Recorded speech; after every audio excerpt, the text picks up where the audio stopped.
Baik, kita lanjutkan hadirin pembahasan kita tentang masalah syarat sah khutbah. Syarat sah.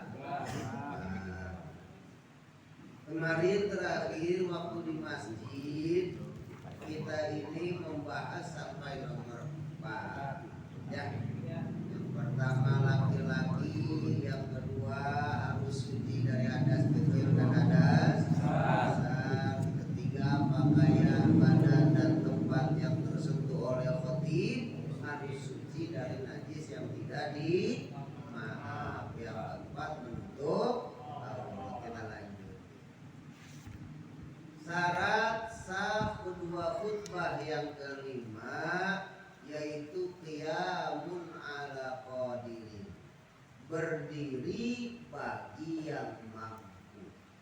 Jadi ketika khutbah si khatib itu disyaratkan harus berdiri kalau dia mampu. Kalau dia bisa berdiri maka wajib dan harus dia berdiri. Bagaimana kiai kalau misal nggak mampu berdiri, boleh nggak khutbah sambil duduk? Boleh. Kiai nggak kuat sambil duduk, tidur miring boleh? Boleh. Nggak malu? Nggak malu. Iya, kalau nggak tahu malu, kalian kasih bantal. Cuman kalau itu khatib udah mau khutbahin tidur miring, yang lebih utama cari ganti. Dan khatibnya juga perlu tahu diri. Udah tidur miring pengen khutbahin. Gak bedanya zaman dulu, aki-aki kagak mau diganti sama anak muda. Apalagi alasannya lu belum kawin, belum pantas jadi imam. Akhirnya apa? Anak muda gak berkembang. Makanya kan alhamdulillah sekarang nih ya, anak muda udah mulai pada maju ya. Orang-orang sholat dia juga maju, bahkan lebih dari mimbar majunya gitu kan. Nah, juga sholat juga ya gitu. Jadi ganti lah. Ya harus tahu diri. Harus tahu diri. Kenapa disyaratkan harus berdiri? Karena seperti sholat yang dikatakan bimanzilati sholat, sepakat dengan sholat. Kalau nggak sanggup berdiri boleh duduk. Kalau nggak bisa duduk ketiduran, kan selesai gitu. Makanya seperti sholat. Awas dong. Kemudian syarat selanjutnya yang keenam, duduk di antara dua khutbah. Jadi disyaratkan harus duduk si khatib di antara dua khutbah. Berapa lama? Yang penting dia melebihi kadar tumakninah di dalam sholat. Tumakninah di dalam sholat berapa? Subhanallah. Berarti harus lebih dari subhanallah. Berapa kira-kira? Maka yang lebih utama saat si khatib duduk, dia membaca Al-Ikhlas. Baca apa? Ikhlas. Ketika si khatib duduk di antara dua khutbah, maka sunnah bagi kita mustami'in berdoa. Loh, kenapa berdoa? Karena di situ tempat ijabah. Hanya saja waktu ijabahnya dirahasiakan oleh Allah. Bisa jadi pas si khatib mau duduk, bisa jadi pas si khatib mau berdiri, bisa jadi khatib sedang duduk. Gak ada yang tahu saat ijabahnya. Makanya tahadusan binikmah, semenjak saya pesantren sampai keluar pesantren, sampai kawin, sampai punya pesantren lagi, satu doa itu terus saya baca setiap khatib duduk di antara dua khutbah. Panjang doanya, doa yang diajarkan baginda Rasul. Doa yang memang diajarkan baginda Rasul.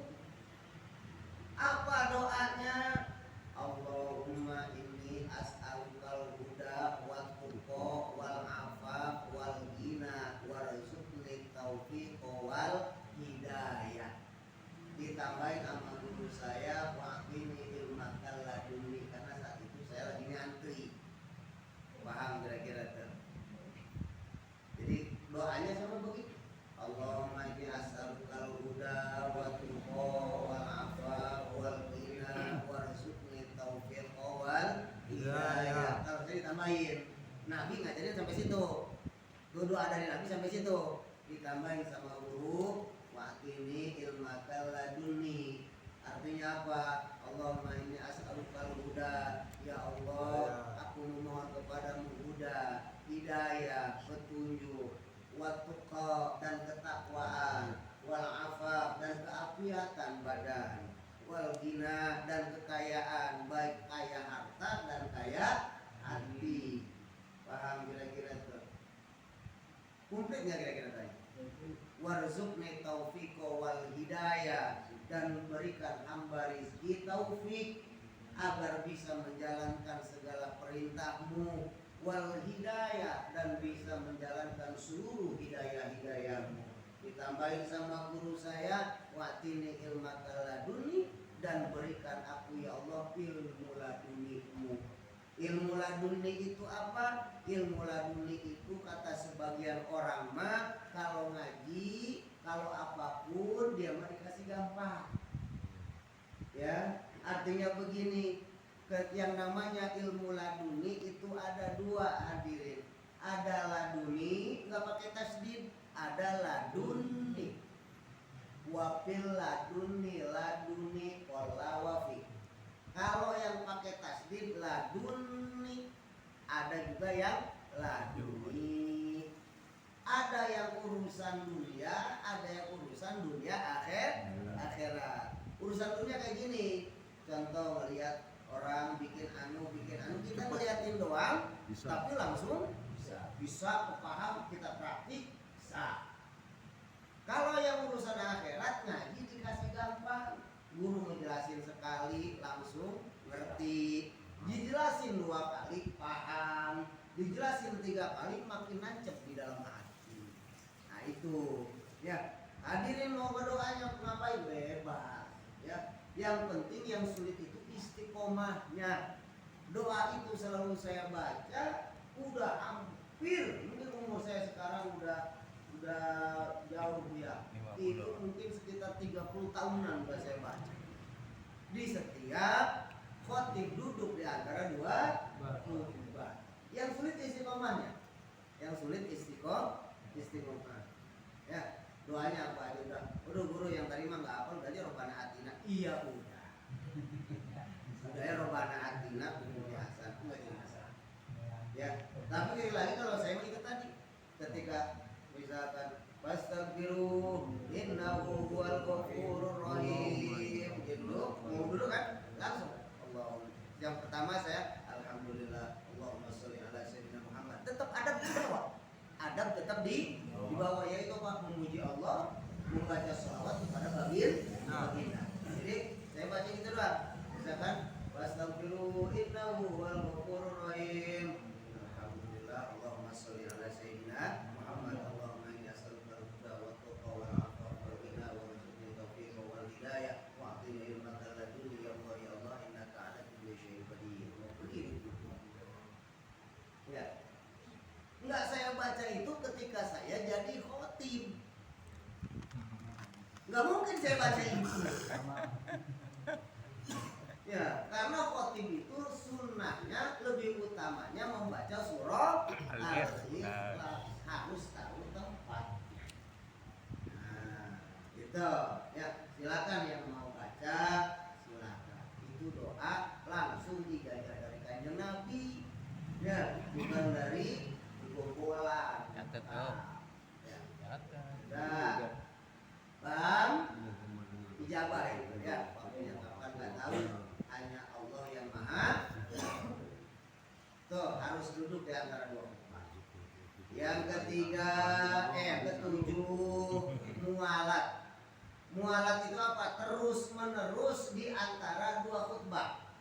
Terus menerus di antara 2 khutbah. Artinya apa? Jangan terpotong.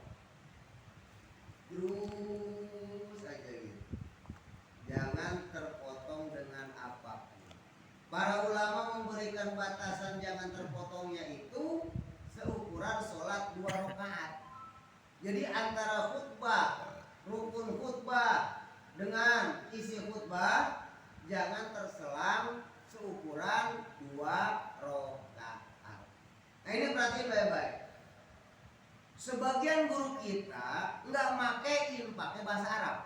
Dengerin baik-baik ya, biar paham semuanya. Sebagian guru-guru kita nggak makein bahasa Arab. Kenapa sebabnya? Karena mereka khawatir termasuk yang mengutus mualat.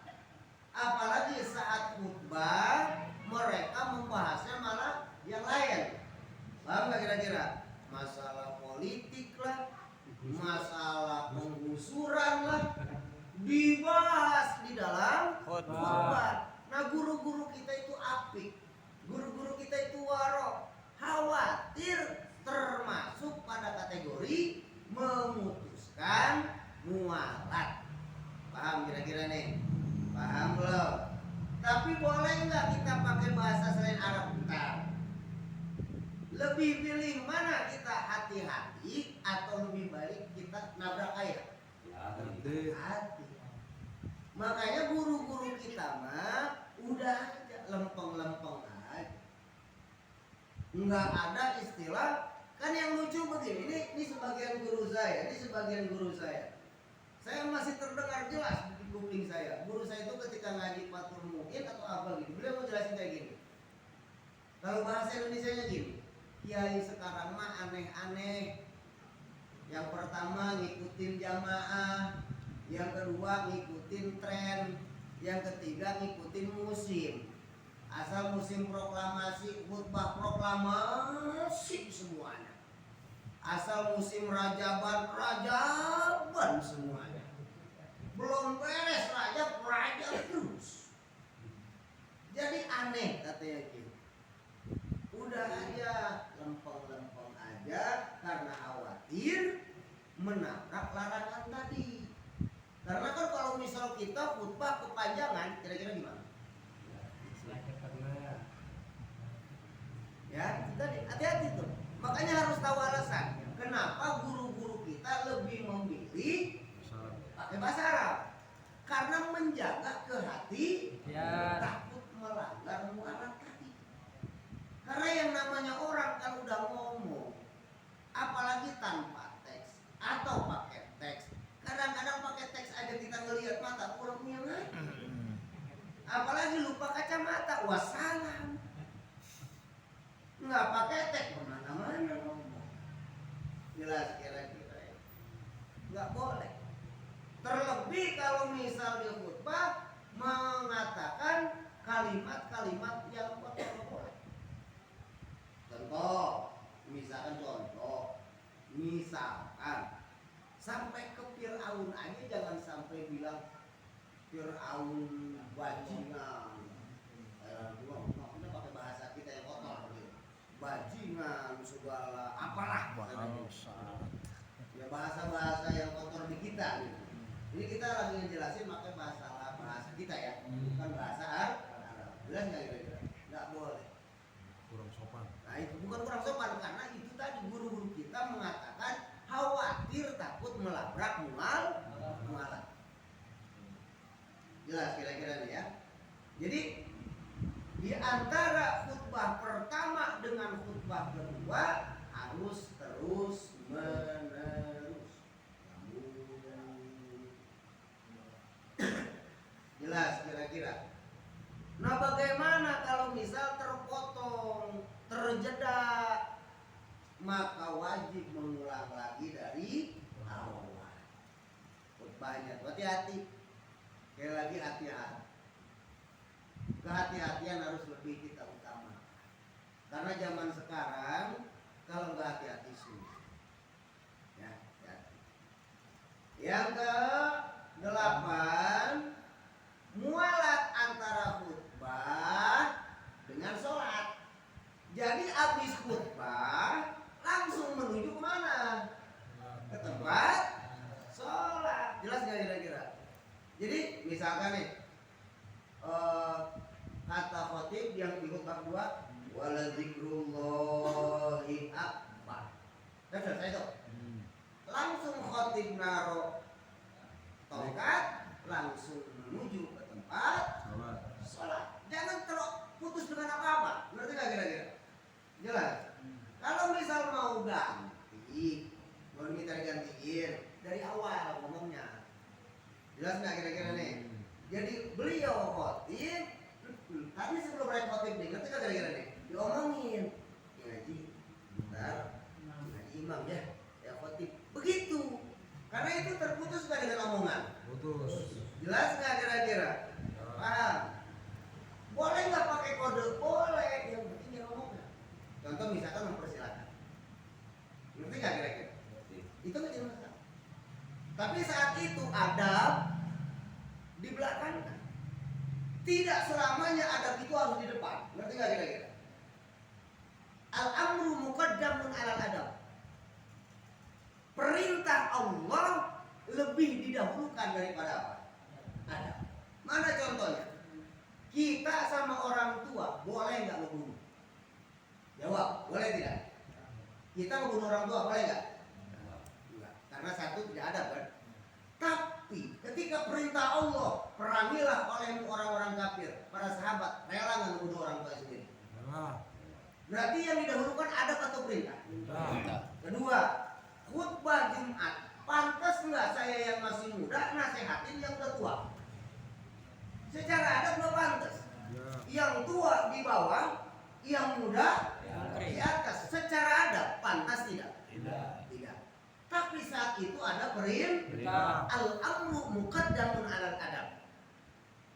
Perintah itu harus didahulukan. Adab di belakang. Enggak selamanya adab harus di depan.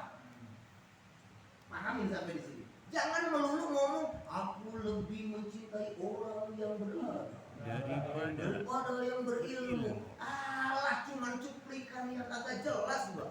Ketahuan orang yang bikin status kayak gitu ngajinya nggak beres. Kenapa sebabnya? Qaidah itu coba jelasin tuh. Al-amru muqaddamun alal adab. Perintah didahulukan ketimbang adab. Jelas gak kira-kira? Saya ceramah yang dibawa kiai gede semua. Adab nggak kira-kira? Makanya santri itu paling gemeteran kalau misal disuruh khutbah di bawah ada kiainya. Kenapa sebabnya? Kalau mencoba misalnya.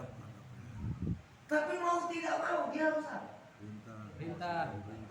Makanya ada salah satu guru saya, asal beliau ini sedang keluar dari rumah, misalkan silaturahim ke muridnya, dan beliau tahu bahwa muridnya itu akan jadi khotib pada hari itu, maka beliau datang paling belakangan, sholat di belakang, biar nggak kelihatan sama santri.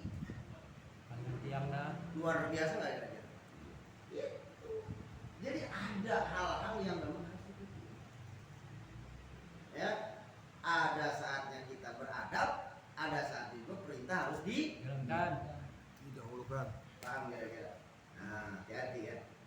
Jadi ketika beres khutbah langsung menuju tempat sholat. Jangan terpisah dengan apa-apa, kongko, nyari air, rokok diomongin dulu. Enak ini,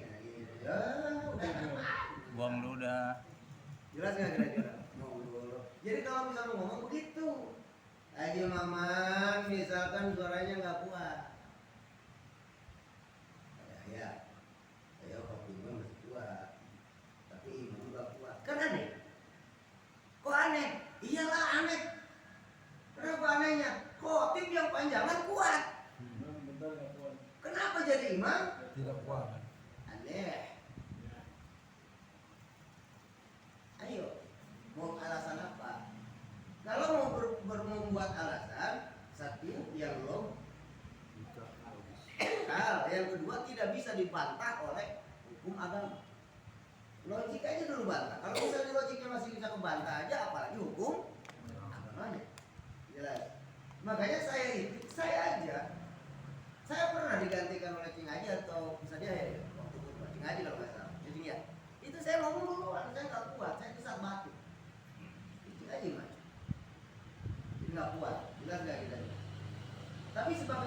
jawab saya harus apa? Maju dulu. Selagi saya kuat, saya terus. Selagi saya nggak kuat, saya nggak bakal memaksa. Yang pertama paham itu kan? Ya. Jadi mualat terus menerus antara khutbah dengan sholat. Nah itu aja. Kalau bicara adab saya nggak adab. Ngebelakang itu Nabi Soleh, ngebelakang itu yang semua nggak adab sekali lagi. Ya. Terus Anda mau bicara, aku lebih mencintai orang yang beradab.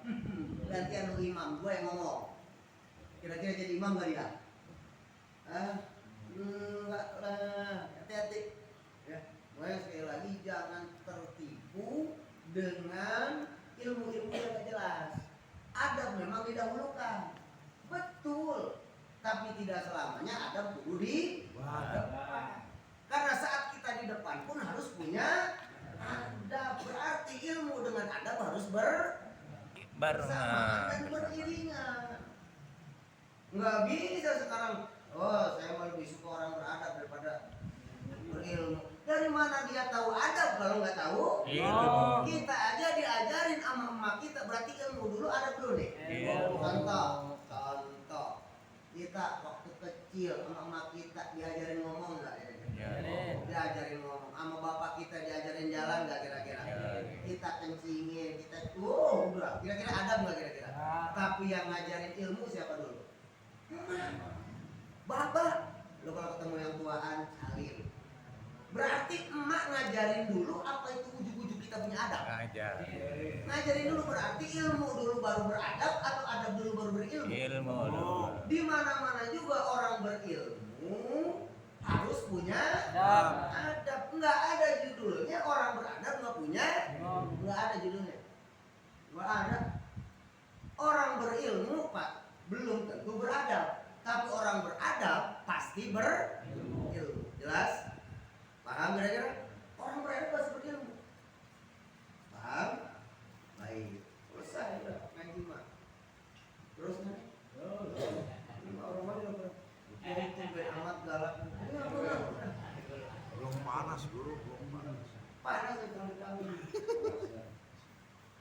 Kalau serius sering ngaji. Bukan terus. Lanjut. Nah ini yang penting apa? Ke-9. Khotib menyampaikan semua rukun kedua khutbah dengan suara yang bisa didengar oleh 40 orang laki-laki yang bisa mengesahkan sholat Jumat. Dari 40 orang laki-laki yang bisa mengesahkan sholat Jumat. Kemarin ibu begini.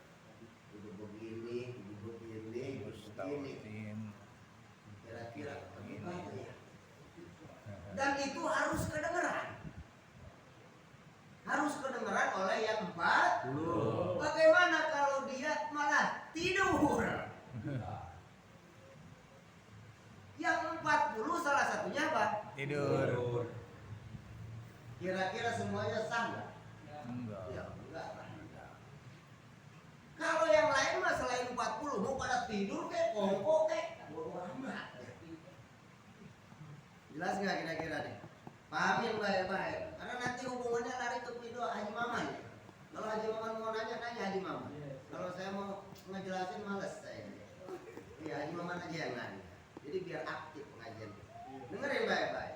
Harus terdengar oleh 40 orang laki-laki yang mengesahkan sholat Jumat. Rukun khutbahnya. Bagaimana misalkan mikrofonnya mati makanya suaranya kudu diangkat. Sekira-kira itu orang yang 40 kumpul semua Mendengar. pasti dia mendengar. Jadi khotibnya jangan Alhamdulillah. Baik. Yang datang pojokan. yang pojokan pada begini ya. Mikrofonnya mati. Kudu diangkat suaranya, kudu gagah. Alhamdulillah. Cuman gak gitu juga saya. Alhamdulillah. Allahumma shalli ala sayyidina Muhammad. Marah. Bubar. Khotib menyampaikan semua rukun khutbah yang 5. Alhamdulillah, sholawat, ayat Quran, wasiat, takwa, doa, muslimat, 5 khutbah. Apa 5 rukun tadi? Harus terdengar oleh 40 orang yang mengesahkan sunnah selain khotib. Jadi yang dengar harus 39. Harus terdengar oleh 39. Karena kan khotib 40. Gila udah budak gitu kan. Ya ngomong ya enggak dengeran. Aneh. Ya. Jadi artinya harus terdengar oleh 39 orang. Bil quwwah, bukan bil fa'li. Kalau bil quwwah itu bahasa di kitabnya harus terdengarnya itu bil quwwah. Artinya apa? Ada potensi.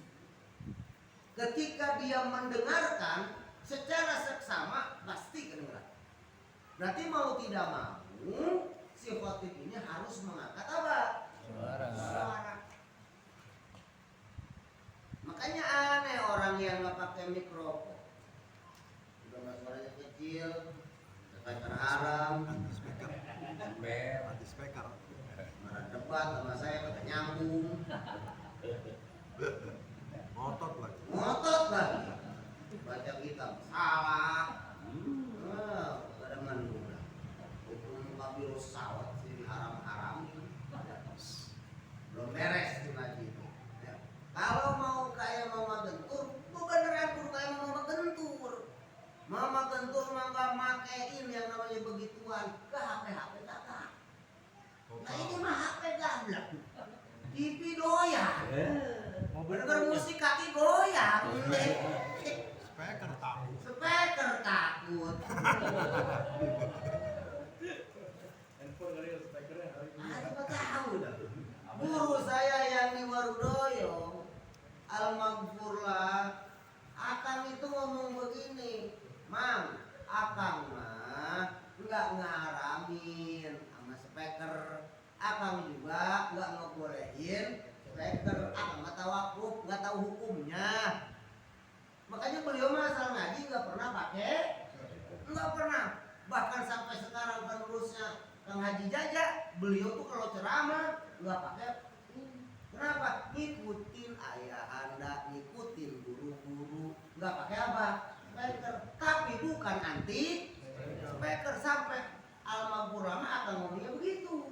Kalau misal ada yang bilang akan anti speaker, akan kejar-kejar walaupun dia udah di neraka. Sadis nggak kira-kira? Dia udah di neraka masih akan kejar-kejar. Kalau dia nyebut akan anti speaker. Termasuk guru saya Akang Husna yang di Tasik nggak pernah yang namanya pakai, sekalinya pakai speaker juga jauh biasa, jarang-jarang. Sekarang aja kesini nih mau pakai apa? Habis diajak begitu sama anaknya itu modern, pengennya itu live streaming mulu kayak begini nih, jadi anak bohong. Jadi dipaksa sama apa? Sama anaknya buat mikrofon, tarik video, tapi akangnya mah kagak mau. Asal ngaji nggak pernah ngeliatin itu, nggak percaya tanya Ipik, kodenya lu sama cek. Ini kemarin diajak ngomong Sunda, diajak suruh ceramah bahasa Indonesia macem nyambung. Nggak bakal bisa. Ngobrol sama Soleh mah. Ketahuan akang duduk di depan. Mobil kan kalau nggak dicolokin itunya tuh nyala terus tuh. Akang nanya pakai bahasa Sunda, ini kenapa berbunyi ayah? So iya itunya tuh. Soleh mah, ya mun. Akang nanya ini kenapa ini berbunyi aja? Bagaimana cara matiinnya? Soleh. Ada Ipik di belakang itunya Kang. Jadi dia ngerti ngomongnya nggak icak. Iya itu sama saya udah. Nah, itu hati-hati. Ya, jadi khotib menyampaikan semua rukun khutbah harus terdengar oleh 40 orang laki-laki yang bisa mengesahkan sholat Jumat. Nah, angkat suaranya. Awas tuh, berarti itu yang 40 kudu dengar.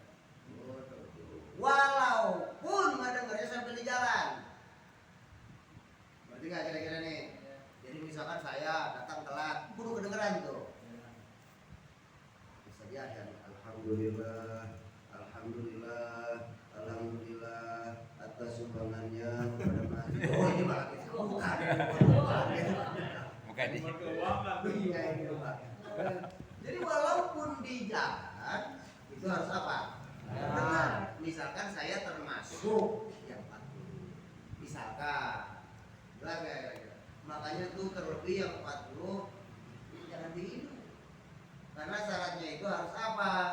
Jamaah yang ke-10, jamaah Jumat yang berjumlah 40 orang yang bisa mengesahkan Jumat harus mendengar kedua khutbah secara pasti. Kalau khotib beda. Kalau khotib harus mengangkat suaranya yang sekira-kira bisa terdengar oleh yang 40. Tapi kalau yang 40 mah benar-benar harus mendengar. Paham bedanya? Paham bedanya tidak? Ulangi. Kalau khotib harus mengangkat suaranya sekira-kira terdengar oleh 40 yang mengesahkan sholat Jumat. Ingat, yang mengesahkan sholat Jumat bukan cuma sekedar 40. Awas. Paham? Khotib tuh. Tapi kalau si mustami'in pendengarnya yang 40 harus benar-benar terdengar, benar-benar mendengar yang rukun-rukun khutbah. Jelas kira-kira? Paham belum? Nah ini masing-masing nanti di kampung Ustaz Patah di Solo ya. Kalau Ustaz Patah termasuk yang 40 berarti benar-benar dulu apa? Buka telinga. Isinya bukan rukunnya, isinya mau minta tidur aja mau. Karena udah ngacak isinya. Kalau tidur, yang penting mendengarkan apanya? Rukunnya, isinya nggak didengerin. Ntar pulang ditanya tadi, khotib ngomong apa? Nggak tahu. Lah kan? Singgung. Puasa lu sholat Jumat lu, ngajinya lu nggak beres. Gua mau rukunnya doang. Jadi mendengarkan khutbah itu wajib rukunnya, bukan isinya. Berarti kalau misal abis ngedengerin ngedengerin rukun khutbah tidur, berdoa. Yang penting kan khutbah kedua bangun. Ngerti nggak? Dengerin lagi apanya? Khutbahnya. Entar tidur lagi. Yang penting pas sholat bangun. Bisa begitu? Atau diri amat gitu. Jelas ya kira-kira ya? Paham belum? Nah itu. Jadi yang kita kudu dengerin itu apanya? Rukunnya. Isinya mah Ulamat. caprak panak ya. Cuma hati-hati. Guru-guru kita yang warok mah nggak pernah yang namanya ngacak panjang-panjang. Berarti nih guru-guru kita boleh nggak sih menerjemahkan khutbah? Nah, itu yang penting poinnya itu pada ributnya itu lah. Boleh nggak sih menerjemahkan? Nah itu kan ini ngaji terus jangan jam 10 deh. Terus. Jam 10 kurang 5. Ini panjang soalnya ini panjang. Terus jangan. Ini pentingnya poin yang paling mentok ini. Paling penting mau. Boleh nggak sih menerjemahkan khutbah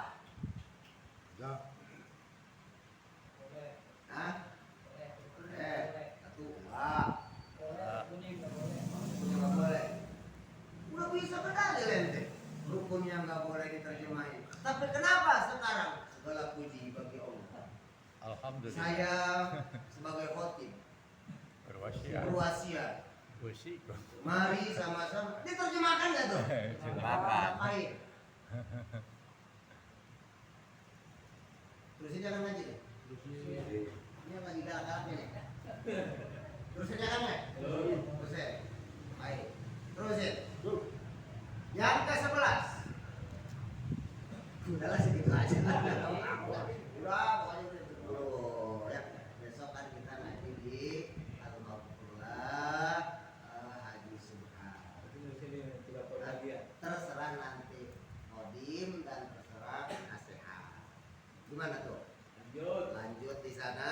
Apa gimana, Cing? Ya, dia diem. Lanjut lagi panas-panasnya. Materinya. Apa? Di luar ini. Sudah sih buat istrinya dorong. Oh, gitu. Bagian pas ini. Ini. Ah, ini. Iya, tutup. 3 lagi nanggung dulu. Ya, Rajas.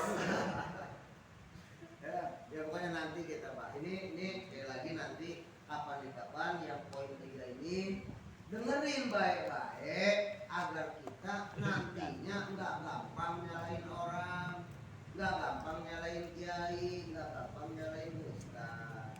Ya, ketika nanti kita sudah ngaji dan ada ustaz, ada kiai kok begitu ya, udah itu biarin dia. Ngerti nggak kira-kira? Kita mah jangan. Jelas. Paham semuanya nih. Nanti kita kaji pelan-pelan. Ya, pelan-pelan kaji. Sekali lagi, mau nyari yang lebih hati-hati, apa nyari yang sembrono? Guru-guru kita yang gede-gede mah, padahal ngajinya udah pada hebat-hebat, tetep aja lempeng-lempeng aja. Saya nggak kepaham kiai itu khutbahnya bahasa Arab. Kiai-kiai kita semuanya pakai bahasa Arab. Kenapa? Sebabnya ittiba kepada ulama khalaf dan ulama salaf. Ya, ittiba manut semuanya. Mudah-mudahan kalau kita manut mah kita diselamatkan